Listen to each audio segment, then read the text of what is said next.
Bienvenue dans ce concept, non pas de carnet d'auteur-autrice, mais café d'auteur-autrice. On se retrouve pour cette petite entrevue. Nous sommes accompagnés de Christine Alcouf, qui est illustratrice, déjà de prime abord, mais aussi maintenant autrice, oui. Qui fait également des jeux de société. On va revenir un petit peu là-dessus. Déjà, première question, comment ça va? Ah bah ça va. Ça va bien. Vichy, on est content. On est content, c'est vrai. On retrouve un petit peu tout le monde, c'est un peu l'effervescence, c'est cool. Petite première question qui va un petit peu avec le concept. Quelle est ta boisson chaude préférée? Ah, ça c'est une question qui me tient particulièrement à cœur. Oh, parce que ça correspond à peu près à 25% de ma joie de vivre au quotidien. C'est, on va dire, du lait avec un assaisonnement de café à l'intérieur. Idéalement avec un coulis de caramel et de la chantilly. Ah ouais, c'est le bon petite recette. Mais au quotidien, juste pas mal de lait et un peu de café dedans et c'est déjà très bien. Ah, petite touche de caramel chantilly à tester quand même. C'est vrai, c'est parfait. Ouais. Ça c'est la joie. Je prends note, je garde pour plus tard. Quelle est la question qu'on ne t'a jamais posée en interview et à laquelle tu aurais bien aimé répondre? Waouh. C'est pas facile, hein. C'est pas facile. Est-ce qu'il y a des choses auxquelles tu t'es dit, tiens, en interview, j'aurais bien aimé parler de ça? On m'a jamais posé la question. Non, mais peut-être sur des choses un peu absurdes et qui sortent du cadre, mais honnêtement sur des travaux personnels, que ce soit lié à mon métier vraiment, ou des choses comme ça, non, pas spécialement. Il n'y a pas d'angle mort terrible. Mais après, c'est toujours rigolo dans les interviews quand il y a des questions qui sortent un petit peu... sortent un petit peu du lot où on se dit, c'est ça, par exemple, quelle est ta boisson chaude préférée? Voilà, c'était une très bonne question d'entrée. Ça marche très bien. Voilà, très bien. J'ai des petits papiers devant moi. Tu vas pouvoir en piocher jusque 3. Oui. Et une petite question va arriver après avec ces petits papiers. Pile 3. Allez, on va prendre celui du fond. Et de 1, et de 2, et de 3. Tu vas pouvoir les dévoiler. Alors, normalement, ce sont des jeux sur lesquels tu as travaillé. Tout à fait. Nous avons Welcome to Édition Collector, Mojo et Mind Up. Et alors, il y a une petite question qui vient avec ça. Alors, c'est pas forcément non plus évident à répondre. Oui. Sur ces 3 jeux, s'il y en a un auquel tu pourrais jouer toute ta vie, un auquel tu pourrais potentiellement te lasser un petit peu, et celui que tu préfères présenter à quelqu'un? Un auquel je me lasserai jamais de jouer, je pense que c'est Welcome to. Ouais. Bah déjà, il a fait ses preuves auprès d'un super large public, et moi, j'y joue pas très régulièrement, mais je pense que j'y joue, je sais pas, une fois par an. Et quand j'y joue, ça me fait toujours plaisir d'y revenir. Du coup, j'ai pas de doute que même dans longtemps, ça puisse être toujours le cas. Ouais, carrément. Mind Up, j'ai vraiment beaucoup joué. Genre, je l'ai poncé. Et je pense que ça me ferait plaisir d'y revenir maintenant. Mais il y a un moment où j'en ai eu un peu marre. Ok. Mais je pense que maintenant, le temps passant, je pourrais y revenir et me dire, putain, c'était quand même super malin. Ouais. C'était vraiment très fort. Quand c'est arrivé, on s'est tous dit, ah ouais. C'est ça. Mais je pense que je l'ai trop... j'ai abusé. Et Mojo, c'est un jeu quand il est sorti qui, c'est pas qu'il est passé sous le radar, mais on n'en a pas tant entendu parler que ça. C'est vrai. Et moi, c'est celui que j'aime présenter aux gens aussi parce que c'est un peu, je sais pas, sous-coté. Et que pourtant, bah voilà, il arrive d'une certaine manière, il paye pas de mine et il arrive à plaire à la famille de manière assez large, au groupe de potes qui jouent un petit peu moins, comme en apéro aux potes plus gamers avant de jouer à quelque chose de plus initié. Et du coup, je trouve que c'est un bon jeu à présenter parce que... C'est ça qui marche très bien avec plein de monde. Exactement. Moi, je connais pas mal de gens qui l'ont connu via BGA notamment. Et qui se sont dit, ah ouais, c'est quand même très très cool. Et qui finalement l'ont pris après. Et c'est vrai qu'il est après passé un petit peu sous le radar, un peu sous côté. Et c'est vrai que je suis totalement d'accord. Et que ça fait toujours plaisir d'y jouer aussi et de le présenter. Carrément. Complètement. Merci beaucoup pour ces petites réponses. Oui, on va les mettre juste là. Pas évident comme question à répondre, ça quand même. Non. S'il y a une chose que tu préfères faire dans la conception d'un jeu, l'étape que tu préfères? Le sentiment le plus grisant, c'est celui qu'on a quand on a des recherches et qu'on trouve un axe d'idées, quelque chose qui... par exemple, là, je viens juste d'avoir un rendez-vous avec des éditeurs et on a parlé de direction artistique sur un jeu qui est plutôt abstrait dans ce qu'il fait, où on a des chiffres et des couleurs assez classiques. Et de fil en aiguille, en ayant cette discussion, il y a des images qui viennent et potentiellement des projections à la fois de thèmes, puisque là, on était même dans la recherche un petit peu du thème et tout ça. Et quand il y a ce champ des possibles là qui s'étale devant moi, j'ai qu'une envie, c'est... dire désolé, je vais partir de Vichy et puis je vais aller travailler parce que j'ai hyper envie de voir ce que peuvent donner cette image mentale que j'ai dans la tête qui a commencé à se construire avec la discussion. Tu le vois de suite? Ouais. Ok. Et peut-être que ça marchera pas et qu'en fait il faudra l'aborder sous un autre angle, ou peut-être que c'est le thème qu'on a commencé à évoquer qui ne fonctionnera pas et il faudra faire le même style de démarche graphique mais avec un autre thème, je ne sais pas encore. Mais par contre, ce moment où on a la créativité, en fait, ça c'est vraiment très très plaisant. Et de la même façon, on était dans le train pour venir à Vichy avec Ludovic Maublanc hier et on discutait de création de prototypes et voilà. Et on a parlé d'une idée, en l'occurrence de thème, pour un jeu plutôt jeu de gestion, pose d'ouvrier, etc. Et il y avait cette même magie, plaisir, enthousiasme autour de qu'est-ce qu'on pourrait faire avec ce jeu qui a priori est plutôt un jeu à l'allemande, quoi, mais avec ce thème en particulier qui me touche personnellement en l'occurrence et qui pourrait servir en partie d'inspiration pour ce type de choses-là. Et voilà, ça donne trop envie de mettre les mains dedans, d'aller dans un atelier, d'imprimer du punch et de tester des choses, même si pour l'instant il n'y a pas de jeu, quoi.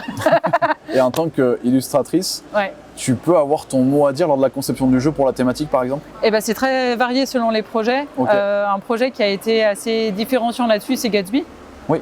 Puisque la thématique a existé avant que le jeu n'existe et que c'était une discussion qu'on avait avec Ludovic Maublanc à ce moment-là, avant l'arrivée sur le projet de Bruno Catala, qui est donc le co-auteur avec Ludovic Maublanc. Si ce jeu a été fait comme ça, c'est parce que à la base j'avais dit moi j'aimerais bien faire de l'art déco et ça c'est un truc. Je suis pas sûre qu'on soit très très souvent dans la vie quand même en tant qu'illustrateur de jeu, qu'on ait cette chance de pouvoir dire ça serait chouette un jeu comme ci comme ça, voilà, et que ça puisse arriver à terme. Donc non, c'est très précieux. De manière plus large, ça m'est arrivé quelquefois quand même d'avoir des éditeurs qui n'avaient pas forcément choisi le thème ou qui avaient une idée mais qui étaient assez ouverts sur ce qu'ils avaient envie de faire autour de ça et de pouvoir participer dans la décision ou dans la proposition graphique. Évidemment, quand ça se passe comme ça, on a aussi un peu une casquette de direction artistique. Oui, bien sûr. Mais c'est très enrichissant. On a vraiment l'impression d'être impliqué dans le projet. Voilà. Du coup, tu n'as pas forcément un cahier des charges qui est défini tout de suite. Tu as aussi quand même une part de carte blanche quelque part. Ouais, en fait, le cahier des charges, il se pose sur les dimensions du matériel, sur le nombre d'illustrations qui vont être présentes, sur la taille de la boîte, qui sont vraiment pour le coup des décisions éditoriales qui sont faites en rapport avec l'usine et avec les fabricants. Donc c'est pas moi qui vais jouer sur les devis ou ce genre de choses. Mais par contre, de prendre vraiment part dans la discussion artistique, ça c'est souvent possible et c'est très agréable. Trop bien. Est-ce que tu saurais nous dire quel est ton premier souvenir dans le monde du jeu? En fait, j'ai commencé à mettre un pied dans le jeu de société moderne en devenant bénévole en bar à jeux. Et à ce moment-là, j'étais en train de commencer une carrière d'illustratrice. A priori, c'était plutôt dans le domaine de l'édition jeunesse de livres activités et le jeu vidéo 2D à ce moment-là. Et donc, je suis allée dans un bar à jeux pour commencer à socialiser. Ça m'a plu. Et j'ai fini par devenir bénévole dans ce bar à jeux. Et donc, ça a été assez fluide en fait, la manière dont ça s'est fait, de commencer en tant que loisir jusqu'à des rencontres plus ou moins professionnalisantes, le fait d'aller à Cannes, le fait de rencontrer Catch Up Games, puis de pouvoir illustrer Paper Tales. C'est pour ça que j'avais envie de te parler plutôt un de mes premiers souvenirs de jeu en arrivant à Moi je m'en fous, je triche à Lyon. C'était Jaipur. Parce que la première fois que j'ai mis les pieds là-bas, je suis devenue adhérente comme tous les gens qui viennent jouer là-bas, vu que c'est un café ludique associatif. Et il y a des bénévoles qui nous ont apporté, à l'ami et moi qui étions venus là, différents types de jeux à deux, dont Jaipur. Et donc c'est parmi les premiers jeux modernes auxquels j'ai joué. Voilà, en tant qu'adulte, en bar à jeux. Et après c'était parti. Et après j'y suis retournée plein de fois. Voilà. Trop bien.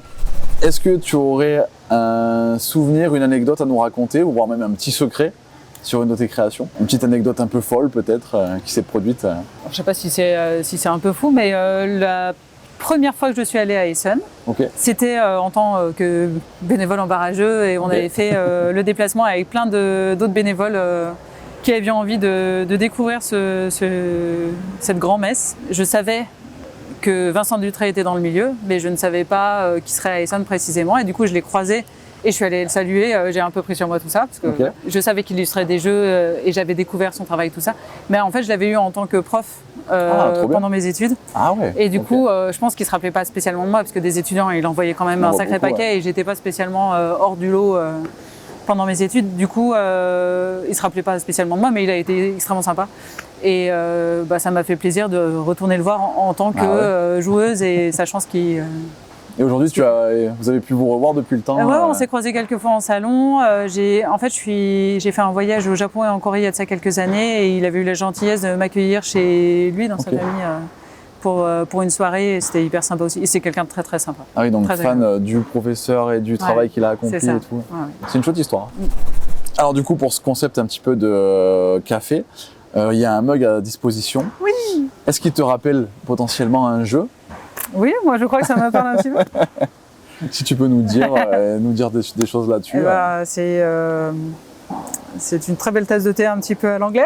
Une des prochaines sorties qu'on a avec Ludovic Maublanc, c'est un jeu qui s'appelle Alice de l'autre côté du miroir, qui est un jeu dont je suis co-autrice et illustratrice, qui va sortir prochainement chez Lumberjack Studio. C'est un jeu à cocher avec des petits twists et ça se passe évidemment dans l'univers d'Alice au pays des merveilles, d'où la tasse.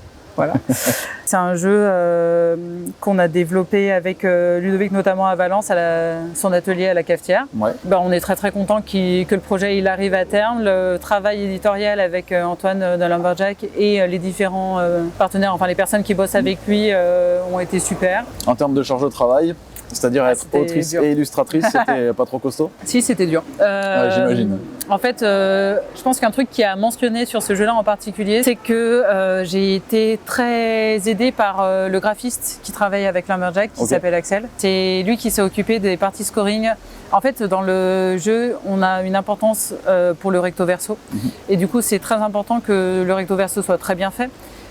Au niveau des calages en usine, mais de manière générale, au niveau des scorings, ça communique et que ce soit vraiment précis. Et de manière plus générale, c'est arrivé à un moment où il y avait beaucoup de travail, où il y avait du travail, énormément de relecture de règles, de mise en forme, derniers ajustements de règles, plus de travail d'illustration et il y avait quelques casse-têtes par rapport à la mise en page des règles pour les différents modes de jeu, etc. Donc ça a été assez difficile et c'était très très bien que lui qui est spécialisé en tant que graphiste, moi je suis plus illustratrice que graphiste, puisse faire ce travail-là et je pense pas que j'y serais arrivée sans lui. Et du coup on peut dire Christine Alcouf plus illustratrice ou plus autrice maintenant? Clairement là pour l'instant illustratrice. Illustratrice à fond. J'adore ce que je fais en illustration et je me sens, j'ai beaucoup plus de métiers. Oui. J'ai la chance de travailler sur des jeux et c'est quelque chose qui enrichit ma culture ludique, qui me permet d'autant mieux dans le travail d'illustration de comprendre les enjeux et tout ça. De manière générale, quand j'étais juste joueuse, le fait d'être joueuse était déjà un atout pour le travail d'illustration, pour comprendre les besoins ergonomiques, pour sentir les courants du marché, du milieu, et pour proposer des illustrations qui parlent bien à leur type de public, sans se fermer d'autres publics. Donc ça, c'est toujours des plus, mais le fait de travailler dans le milieu sur plusieurs postes ou plusieurs éléments, ça permet de continuer à augmenter sa connaissance du milieu et la richesse qu'il y a sur différents postes. Voir tous les aspects, c'est ultra formateur sur tous les points, carrément. Dans notre petit concept de café, bien évidemment, on t'offre ce joli mug. Tu pourras repartir avec. Trop bien. Bonjour. Et on laisse un petit encart antenne libre si jamais tu veux nous rajouter un petit mot, faire une petite promo, comme tu le sens. Ok, c'est pas un jeu que j'ai fait, mais si vous avez l'occasion d'essayer Sweet chez Groggens, qui est un petit jeu de cartes, semi-memory, mais très dynamique, etc., qui est très joliment illustré par Crocotam, accessoirement. N'hésitez pas, c'est très chouette. Allez. C'est un des derniers jeux qui t'a vraiment plu. Ouais. Ok, carrément. Merci beaucoup pour cette petite interview. C'était très chouette. On va pouvoir te laisser repartir avec ta petite tasse à l'effigie d'Alice. C'était un plaisir de te recevoir. Ça me fera de la promo pour... Merci beaucoup. Merci à toi.